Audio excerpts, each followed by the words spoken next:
नमस्कार दोस्तों, माफी चाहता हूँ कि वीडियो अपलोड करने में थोड़ा टाइम लग गया। दोस्तों कुछ दिनों से मैं थोड़ा अपसेट था, इसलिए ऐसा हुआ, लेकिन अब आई एम फाइन। दोस्तों आज मैं आपको मोबाइल रिपेयरिंग के सॉल्यूशन के अलावा भी कुछ बातें करना चाहता हूँ, कुछ अपना एक्सपीरियंस है वो आपसे शेयर करना चाहता हूँ। दोस्तों हम जो मोबाइल रिपेयरिंग सही तरीके से कर नहीं पा रहे हैं, हम जो रिपेयरिंग के दौरान हम जो भटकते हैं, हमारा बिजनेस है वो कहीं आगे बढ़ नहीं रहा है, तो उसका क्या वजह हो सकता है वो मैं आज आपको बताऊंगा। और एक किसे बढ़ाया जाता है उसके बारे में मैं आपको आज बताने वाला हूं। दोस्तों एक इंजन होता है, उसकी कैपेसिटी लाखों किलोमीटर तक चलने की होती है, लेकिन वो उतना ही चल सकता है जिसमें जितना पेट्रोल होता है। मेरा कहने का मतलब ये है दोस्तों कि हमारा जो ये बॉडी रूपी इंजन है वो हम जिस स्थान पे है वहां से कहीं गुना ज्यादा ऊंचे स्थान पे ले जाने की कैपेसिटी है हम में, लेकिन हम उतना ही कर सकते हैं जितना अपने दिमाग में नॉलेज रूपी पेट्रोल होता है। तो दोस्तों अपना नॉलेज बढ़ाइए, क्योंकि नॉलेज आपका बढ़ेगा तो बिजनेस बढ़ेगा, और बिजनेस बढ़ेगा तो पैसा बढ़ेगा, और पैसा बढ़ेगा तो नाम बढ़ेगा। नॉलेज बढ़ेगा, बिजनेस बढ़ेगा, पैसा बढ़ेगा और नाम बढ़ेगा। दोस्तों आपको नाम बढ़ाना है तो पैसे कमाओ, पैसे कमाना है तो बिजनेस बढ़ाओ, और बिजनेस तब बढ़ता है जब अपना नॉलेज बढ़ाते हो। तो वो जो नॉलेज कैसे बढ़ता है, नॉलेज कहां से आता है दोस्तों, तीन चीज मेरा मानिए, फिर आप देखिए अपना बिजनेस 100% बढ़ेगा। तीन में बात आपको बोलूंगा। फर्स्ट बात, नॉलेज बढ़ाने के लिए पहला जरूरी है रीडिंग। रीडिंग यानी कि पढ़ना। आप जिस फील्ड में हो, जो भी जानना चाहते हो, आप उसके बारे में तब तक पढ़िए जब तक वो आप सही तरह से समझ नहीं लेते। किसी भी चीज को समझने के लिए फर्स्ट जरूरी है हमारा पढ़ाई। दूसरी चीज है राइटिंग।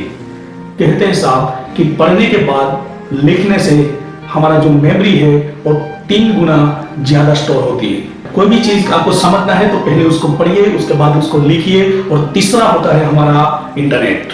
ये 3 चीज अपना लो साहब अपने जीवन में, देखो फिर अपना बिजनेस कैसे ग्रोथ करता है।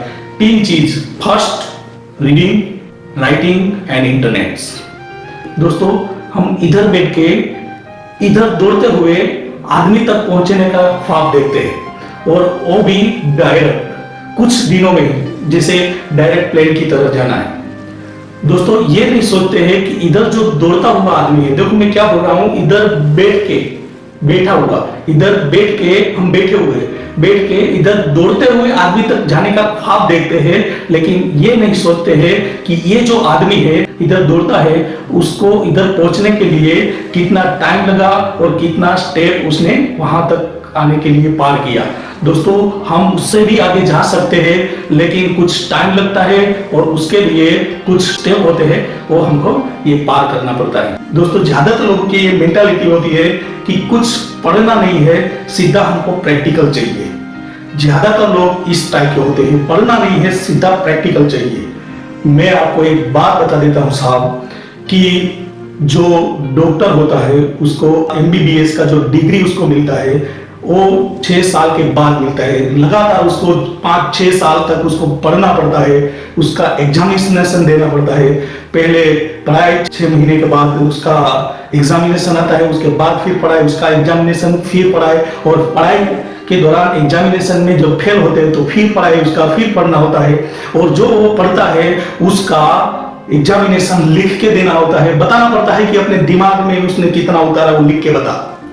तो इस तरह से वो 5 to 6 साल तक वो लगातार थ्योरी ही सीखता है। उसके बाद उसका प्रैक्टिकल होता है, वो भी कोई सीनियर के नीचे रह के उसको प्रैक्टिस करना पड़ता है। उसके बाद उसको एक सर्टिफिकेट मिलता है, और वो अपना प्राइवेट हॉस्पिटल खोल के 3-4 लाख कमा सकता है। दोस्तों इतना पढ़ने के बाद ये काम कर सकता है, तो हमारा जो ये फील्ड है, ये फील्ड तो मैं कहता हूं एक डॉक्टर से भी ज्यादा डिफिकल्ट है, क्योंकि आदमी का जो बॉडी रहता है एक ही टाइप की डिजाइन रही है, अभी है और आगे भी रहेगी। और हमारे फील्ड में ये जो बॉडी है, अलग अलग सर्किट का डिजाइन है, वो हमेशा बदलता रहता है। और दूसरा, डॉक्टर जो है वो कोई बॉडी के कोई एक डिवाइस का मास्टर बनता है, जैसे कि कोई कान का, कोई आंख का, तो उसको सिर्फ इतना ही, पूरा बॉडी का काम नहीं करना होता है, सिर्फ उतना ही काम करना होता है। तो थोड़ा बहुत वो एक्सपीरियंस उसको हो जाएगा, फिर बस वही काम उसको करना पड़ता है। और हमारे फील्ड में सब काम एक आदमी को ही करना पड़ता है, पूरी बॉडी का काम करना होता है। तो ये लोग पूरी बॉडी में से सिर्फ एक चीज का ही सर्जन बनता है, वो भी पूरे 6 साल लगातार पढ़ने के बाद, और उसके बाद उसका जो एक्सपीरियंस करने के बाद होता है। तो हमारे फील्ड में ये पूरी बॉडी का काम करना है, तो बगैर फील्ड पढ़े कैसे हो सकता है। कहने का मतलब दोस्तों यही है कि अगर आपको आगे जाना है, अगर आपको कुछ करना है ये फील्ड में, अगर आपको सही टेक्नीशियन बनना है, अगर आपको सही रिपेयरिंग करना है, तो आपको नॉलेज बढ़ाना है, और नॉलेज पढ़ने से ही हमेशा आता है। तो ये 3 चीज से आप अपना नॉलेज बढ़ा सकते हो, रीडिंग, राइटिंग एंड इंटरनेट। दोस्तों, आप ये फील्ड में इतना मेहनत करो, इतना पढ़ो, इतना अपने आप को इम्प्रूव करो कि ऊपर बैठे भगवान को भी ऐसा लगना चाहिए कि मैंने तो इंसान बनाया था, टेक्नीशियन तो ये खुद अपने दम पे बना है। दोस्तों, कहने का मतलब ये है कि अच्छे टेक्नीशियन बनने के लिए नॉलेज की जरूरत है, और ये नॉलेज मैं आपको दिलाऊंगा। तो आइए जुड़ जाइए मुझसे, मेरे इस चैनल से, क्योंकि कहते हैं जब फंसते हैं हाथ तो कोई नहीं देता साथ, जब फंसते हैं हाथ तब कोई नहीं देता साथ, लेकिन साहब जब देते हैं ना साथ हम, तब किसी की औकात नहीं कि फंसा दे हाथ। तो आइए जुड़ जाइए हमसे, मेरी इस चैनल से। दोस्तों, आप चाहते हो कि आने वाले सब वीडियो आपको मिले, तो आप ये चैनल को सब्सक्राइब कर लीजिए, मुझे सपोर्ट दीजिए। मैं ऐसे ही आपके लिए वीडियो बनाता रहूंगा। फिलहाल आपके सामने पेश है, जब कोई मोबाइल में कीपैड का प्रॉब्लम आता है तो उसको कैसे स्टेप बाय स्टेप रिपेयर किया जाता है, उसका फुल टेस्टिंग करके, उसको हॉट टेस्टिंग करके। तो चलिए पेश है आपके सामने ये कीपैड फॉल्ट और उसका सॉल्यूशन। दोस्तों, ये वीडियो एंड तक देखिएगा, क्योंकि आपको लाइफ में बहुत हेल्पफुल होने वाला है।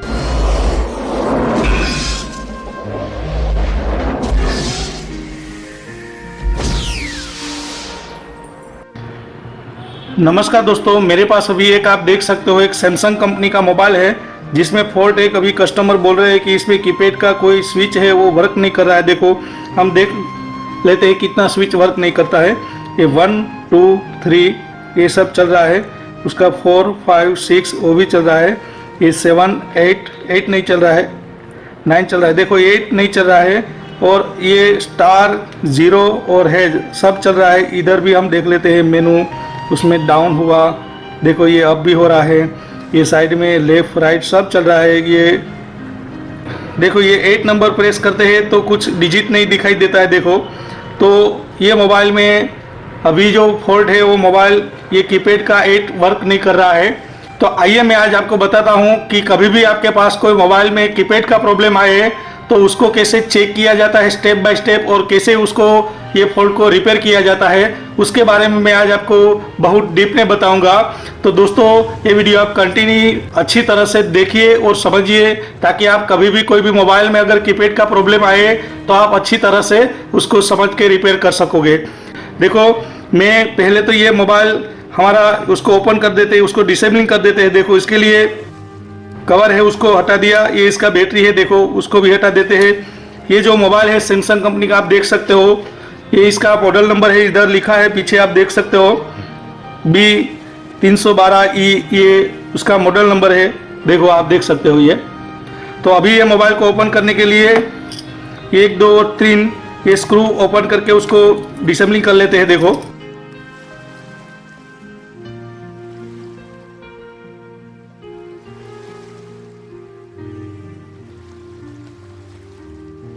देखो इसका बैक कवर मैंने अभी ओपन कर लिया है। ये उसका आगे का जो बॉडी है उससे भी हम उसको निकाल देते हैं। देखो, ये पूरा सर्किट मैंने डिसेबलिंग कर दिया है। देखो, आप देख सकते हो, ये इसका डिस्प्ले है, और पूरा आप देखो फ्रेश दिखता है। मतलब कि आपको कभी भी कोई मोबाइल आपके पास रिपेयर में आए तो एक बार खोल के आपको सही तरीके से उसको ट्रेस कर लेना है कि ये मोबाइल में कोई चीज़ कम नहीं है, या तो मतलब कि ये मोबाइल कोई डैमेज तो नहीं है ना। देखो, आप ये मोबाइल देख सकते हो, उसका सर्किट पूरा फ्रेश लग रहा है। देखो, अभी ये मोबाइल में फिलहाल फॉल्ट है कीपैड का, तो मैं आपको बता देता हूँ स्टेप बाय स्टेप कीपैड को कैसे चेक किया जाता है।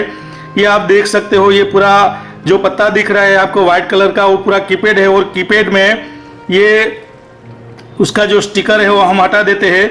कई बार ऐसा भी हो सकता है कि जो ये पत्ता है उसमें जो उसका बिंदी है देखो, उसका भी फॉल्ट हो सकता है देखो।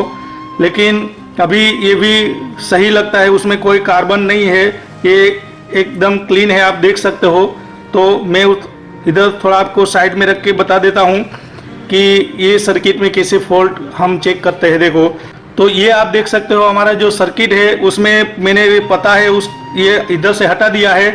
अब हमारा जो स्विच वर्क नहीं कर रहा है उस पे रो और कॉलम पे हम रीडिंग चेक करेंगे, और जो चीज़ वर्क कर रही है, जो कीपैड वर्क कर रहा है उस पे भी हम एक बार रो और कॉलम पे फुल टेस्टिंग करके हम देख लेते हैं कि ये प्रॉब्लम सॉल्व होता है कि नहीं है। आप ये सर्किट में कुल टेस्टिंग करके भी रिपेयर कर सकते हो और हॉट टेस्टिंग करके भी रिपेयर कर सकते हो। फिलहाल मैं आपको बता देता हूँ कुल टेस्टिंग कैसे उसको चेक किया जाता है। तो चलिए मैं आपको बताता हूँ। तो उसके लिए सबसे पहले ये जो हमारा मल्टीमीटर है, मल्टीमीटर की आपको पता ही है कि कुल टेस्टिंग के दौरान मल्टीमीटर को बीप बजर की रेंज में सेट करना होता है। उसके बाद आपको ये मैं थोड़ा इधर रख देता हूँ, देखो ऐसे मैंने रख दिया ये। तो अभी हम बात कर रहे थे कूल टेस्टिंग के बारे में। तो इसके लिए मीटर को बीप बजर की डायोड की रेंज में सेट करना है। देखो ये डायोड की बजर की रेंज में मैंने सेट किया है।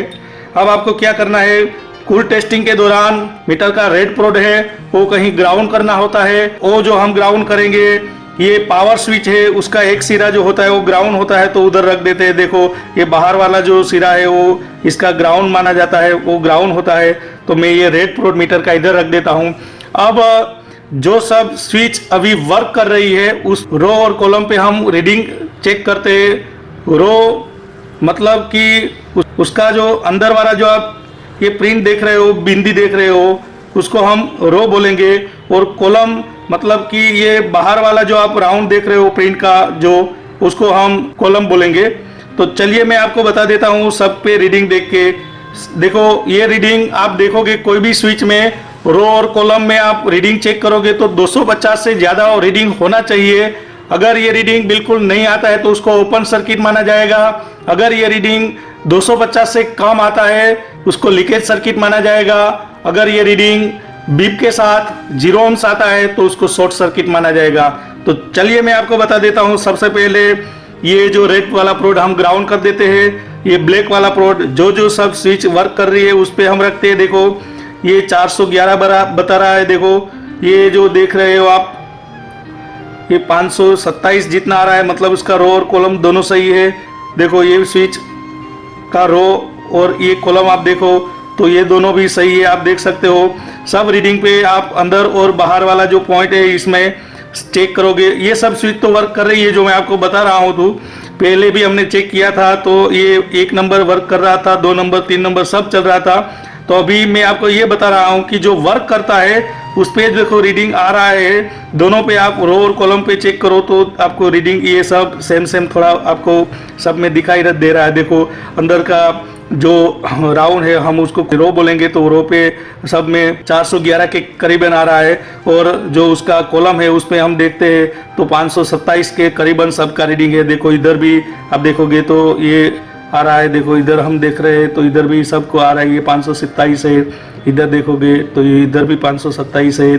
इधर देखो इधर भी आपको मतलब कि थोड़ा आपको सब सेम आपको सब दिखाई देगा। देखो लेकिन हम बात करें 8 नंबर की तो 8 नंबर हमारा वर्क नहीं कर रहा था। तो अभी हमको पता चल जाएगा कि ये बोर्ड सर्किट में फॉल्ट है या तो ये इसका बिंदी ये ऊपर है उसका फॉल्ट है, उसमें कार्बन आ गया। कभी कभार ऐसा भी हो सकता है कि इसमें कार्बन आ जाने से या तो उसमें डस्ट आ जाने से भी ये स्विच वर्क नहीं कर रही है, या तो कभी ऐसा भी हो सकता है कि ये जो स्विच है सही होता है उसका हॉट टेस्टिंग कूल टेस्टिंग उसका पत्ता भी सही होता है। लेकिन इधर आप जो ये देख रहे हो ये इसमें ये पॉइंट है वो घिस जाता है, मतलब क्रैच हो जाता है। तो कभी कभी ये पूरा टच नहीं होता है तो भी ये वर्क नहीं होता है। तो ये एक बार ये भी आपको सब देख लेना होता है।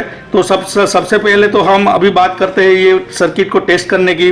तो ये 8 नंबर का हम अंदर वाला जो उसका कॉलम है वो चेक करते हैं, वो सही बता रहा है। देखो 414 आ रहा है, लेकिन उसका बाहर का लाइन है देखो, ये आपको कुछ दिखाई नहीं दे रहा है। देखो आप कभी भी रखो, इधर रखोगे तो 527 आ रहा है, इधर रखोगे तो भी 537 के करीब आ रहा है, लेकिन इधर आप रखो देखो तो इसके कॉलम पे कुछ रीडिंग नहीं आ रहा है।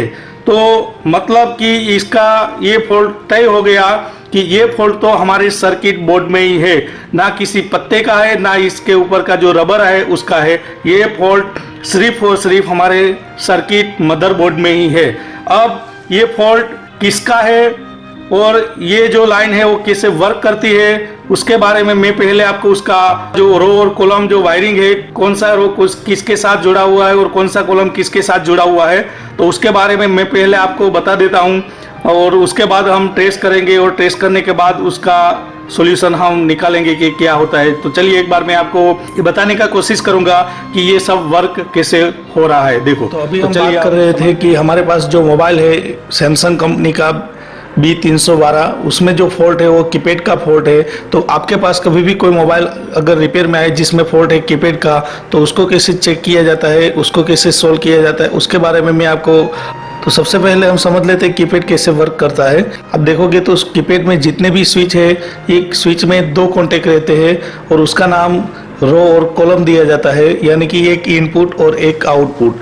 आप देखोगे तो रो जो है, रो यानी कि हॉरिजॉन्टल लाइन, देखो आप ये 1 और 2 और 3 ये सब लाइन जो आप हॉरिजॉन्टल में आपस में एक दूसरे से जुड़ी हुई है, मतलब इसको हम एक ग्रुप बना देते हैं जिसको रो बोला जाता है।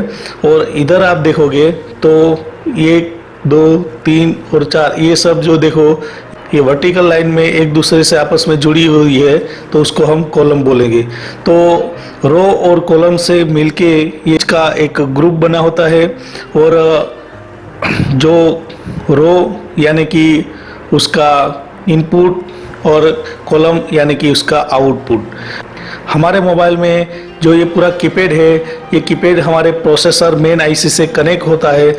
जब हम मोबाइल को ऑन करते हैं तब हमारे मोबाइल में जो प्रोसेसर है वहाँ से एक वोल्टेज आउटपुट मिलता है। ये वोल्टेज हमारे रो को मिलता है, जो वोल्टेज करीबन होता है 1.5 से लेके 2.8 वोल्टेज के बीच में ये वोल्टेज आपको मिलेगा। कभी भी कोई भी मोबाइल में आप अगर मोबाइल को ऑन करके चेक करोगे उसके रो पे, मतलब कि उसका अंदर वाला जो बिंदी है उस पे आप वोल्टेज चेक करोगे तो 1.5 से लेके 2.8 वोल्टेज तक वो वोल्टेज आएगा और ये डायरेक्ट प्रोसेसर से आता है। कभी कभी बीच में उसमें कोई फिल्टर कोई कंपनियां उसमें यूज़ करती है और ये मतलब इसका इनपुट लाइन हुआ और जो कॉलम है वो उसका आउटपुट लाइन है। जब रो और कॉलम दोनों आपस में जॉइंट होते हैं, मतलब कि रो के जो सप्लाई है दोनों कॉन्टेक्ट को जो जॉइंट करते हैं, तब उसका जो ये सप्लाई है 1.5 से लेके 2.8 के बीच में जो सप्लाई आती है वो कॉलम से होके सीधा प्रोसेसर से मिलते ही है और प्रोसेसर को ये सप्लाई मिलने से उसका ये सॉफ्टवेयर है वो वर्क करता है, उसको ये कमांड मिलता है और कमांड मिलने से वो सॉफ्टवेयर उसका वर्क करता है और ये फंक्शन होता है। तो इस तरह से हमारे मोबाइल में ये कीपैड है वो वर्क करता है।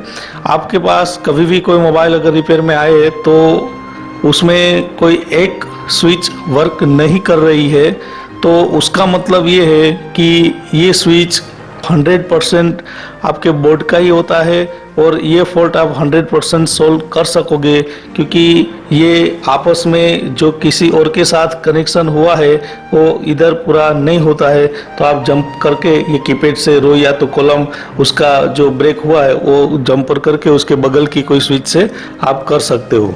लेकिन पूरा अगर ग्रुप वर्क नहीं कर रहा है तो ये फॉल्ट शायद आपके आईसी से या तो आपके फिल्टर से भी हो सकता है। फिलहाल हमारे मोबाइल में अभी जो वर्क नहीं कर रहा है ये फॉल्ट ये 8 नंबर है हमारा और उसका ये बाहर वाला जो लाइन है वो वर्क नहीं कर रहा है। तो ये हमारा जो कॉलम है और ये हेज है उसके कॉलम से या तो आप देखोगे तो इधर से भी ये इसके कॉलम से जुड़ा हुआ है, तो हम इधर से इधर कंटिन्यूटी चेक करें या तो इधर से डायरेक्ट जंपर इधर कर सकते हैं और हमारा जो ये फॉल्ट है वो सॉल्व कर सकते हैं। तो आइए एक बार देख लेते हैं कि ये फॉल्ट हमारा सॉल्व होता है कि नहीं ये जंपर करके।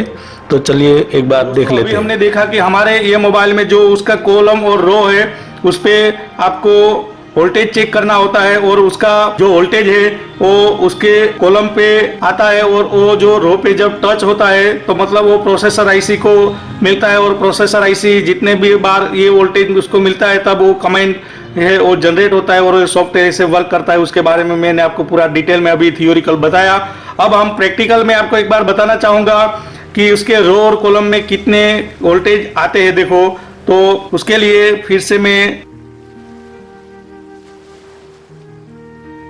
देखो अब मैंने ये मोबाइल में बैटरी भी लगा दिया है। अब ये मोबाइल को हम ऑन करेंगे। देखो 30 सेकंड के लिए आपको ये पावर स्विच आपको प्रेस करना है। मोबाइल ऑन हो चुका है। देखो ये हो जाए उसके बाद हम अब उसका हॉट टेस्टिंग करके देखते हैं। देखो उसके लिए मीटर को 20 वोल्ट डीसी की रेंज में सेट करना होता है और उसके बाद हम उसके सब कॉलम पे वोल्टेज टेस्ट करेंगे। मैंने अभी आपको बोला कि उसके कॉलम पे वोल्टेज आता है और वो सप्लाई है वो वोल्टेज है और रो को मिलता है। जब हम उस स्विच को प्रेस करते हैं तब वोल्टेज उसके रो को मिलता है और ये रो और कॉलम जब जॉइंट होते हैं तब एक फंक्शन होता है और प्रोसेसर ये वर्क करवाता है सॉफ्टवेयर के माध्यम से। तो उसके लिए मीटर का ब्लैक प्रोड हम ग्राउंड करेंगे इस बार, क्योंकि अब हम वोल्टेज चेक करने जा रहे हैं। तो 20 वोल्ट डीसी का रेंज सिलेक्ट किया। अभी ये मैंने ग्राउंड कर दिया। देखो हमारा मोबाइल अभी स्टैंड बाय मोड में चला गया। एक बार हम उसको फिर से ऐसे कर देते हैं। देखो देखो हो चुका है। अब हम क्या करेंगे, पावर स्विच के जो ग्राउंड है वहाँ से हम ये ग्राउंड ले लेते हैं। सब स्विच पे हम चेक करेंगे। देखो इसका हॉट टेस्टिंग में सब कॉलम पे ही वोल्टेज आता है। देखो सॉरी रो पे ही वोल्टेज आएगा। देखो कॉलम पे आप चेक करोगे तो वोल्टेज नहीं आएगा, क्योंकि रो है वो इनपुट है और कॉलम है वो आउटपुट है। देखो ये स्विच का देखो तो ये आप देख सकते हो सब जगह आप वोल्टेज चेक करो। तो ये कूल टेस्टिंग के दौरान मैं आपको बता देता हूँ कि ये वोल्टेज आ रहा है। देखो लेकिन ये हमारा 8 नंबर वर्क नहीं कर रहा है। उधर हम वोल्टेज चेक करते हैं। देखो 1.8 वोल्टेज आ रहा है फिर भी ये वर्क नहीं कर रहा है। मतलब कि इसका जो रो है वो सही है, मतलब कि उसका इनपुट प्रोसेसर से जो वोल्टेज आता है वो सही है, लेकिन उसका आउटपुट में प्रॉब्लम है। वो हमको कुल टेस्टिंग के दौरान हमने देख लिया था।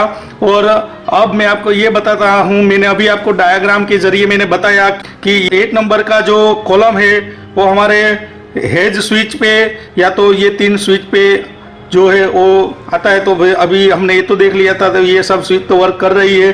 तो उसका मतलब ये हुआ कि हमको एक जंपर करना पड़ेगा। फिर भी हम एक बार देख लेते हैं हमारा स्विच वर्क करता है कि नहीं। उसके लिए सबसे पहले ये हम उसको अनलॉक कर देते हैं। देखो अनलॉक हो गया। अब हम क्या करेंगे, ये स्विच को चेक करने के लिए देखो ये जो उसका रो है वो सही है वो ले लेते हैं और इसका कॉलम ले लेते हैं। देखो तो ये 8 नंबर वर्क कर रहा है। देखो आप देख सकते हो इस तरह से आप 8 नंबर वर्क करवा सकते हो। अगर मैं किसी और के साथ टच करूं तो कोई और वर्क होगा। देखो मैं ये 5 नंबर इधर काम कर रहा है और कोई भी और के साथ हम इसका ज्वाइंट करते हैं तो ये 2 नंबर इधर वर्क करता है। मतलब कि आपको ये लाइन जो आप इधर से ये इधर चेक करोगे डायग्राम में हमने देखा था तो भी हमारा ये 8 नंबर ही वर्क करेगा, क्योंकि ये लाइन सही है। देखो और हम यही स्विच के कॉलम और रो को जो टच करते हैं देखो इधर ऐसे, तो कोई फंक्शन अभी हो नहीं हो रहा है। देखो आप देख सकते हो।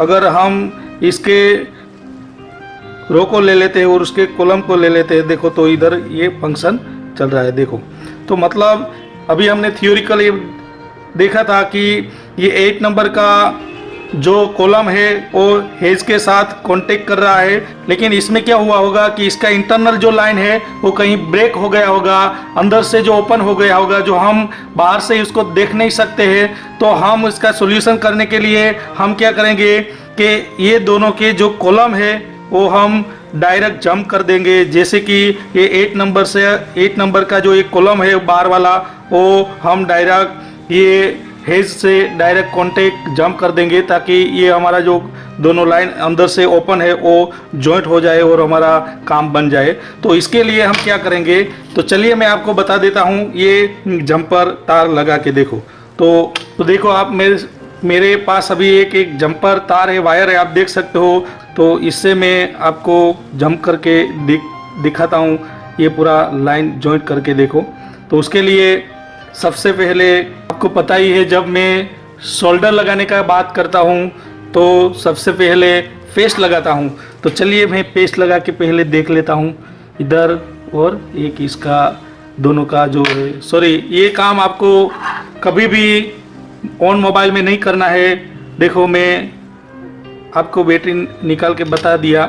आप एक ध्यान रखिए, कोई भी मोबाइल अगर रिपेयर करे तो कभी भी मोबाइल को ऑन करके ना करे, क्योंकि हमारे जो सोल्डरिंग आयरन होते हैं उसमें एक अनुवांशिक एक करंट आउटपुट निकलता है, और ये करंट है वो हमारे सर्किट को डैमेज कर सकता है। इसलिए आप कभी भी कोई ऑन मोबाइल में अगर डिस्प्ले निकालना है या तो सोल्डरिंग काम करना है तो ना करें। आप एक ध्यान रखिए, सब बार ऐसा नहीं होता है, कभी कभी बार ये हो सकता है कोई नुकसान, कोई आपका जो सर्किट है वो फेल हो सकता है। तो देखिए मैं आपको बता देता हूँ, देखो ये जंपर करके देखो तो आप देख सकोगे, ये जो उसका कॉलम है वहाँ इसे हल्का सा तार लगा देंगे। देखो आप देख सकते हो मेरे हाथ में अभी ये है जंपर, शायद आप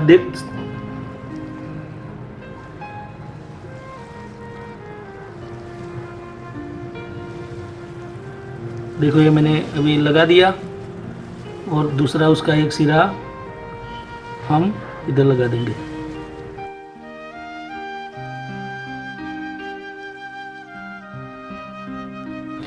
देखो ये मैंने अभी लगा दिया है, आप देख सकते हो। मैं थोड़ा आपको और नज़दीक से बताना चाहूँगा। देखो आप देख सकते हो, इस तरह से कभी भी कोई भी लाइन है आप ये कर सकते हो जंपर करके रिपेयर। देखो इधर से मैंने इधर एक जंपर करके आपको बताया। अब फिर से अब हम उसको कुल टेस्टिंग करके चेक कर लेते हैं। इसके लिए उसका बजर का रेंज सेट करना होता है। बजर का रेंज सेट करके पता ही है आपको, रेड प्रोब ग्राउंड करना है। जो ग्राउंड कर दिया, ब्लैक प्रोब से हमको चेक करना है। देखो ये रीडिंग आ गया, देखो इधर पहले रीडिंग नहीं आता था, अब आ गया। ये इधर से बीप भी आ रहा है, देखो इधर से कंटिन्यूटी भी आ रहा है, इधर ये लाइनों से भी कंटिन्यूटी आ रहा है। मतलब कि ये लाइन मैंने अभी कंप्लीट कर दिया। अब ये प्रॉब्लम हमारा सॉल्व हुआ है कि नहीं वो हम एक बार देख लेते हैं उसको, जो फिट करके देखो।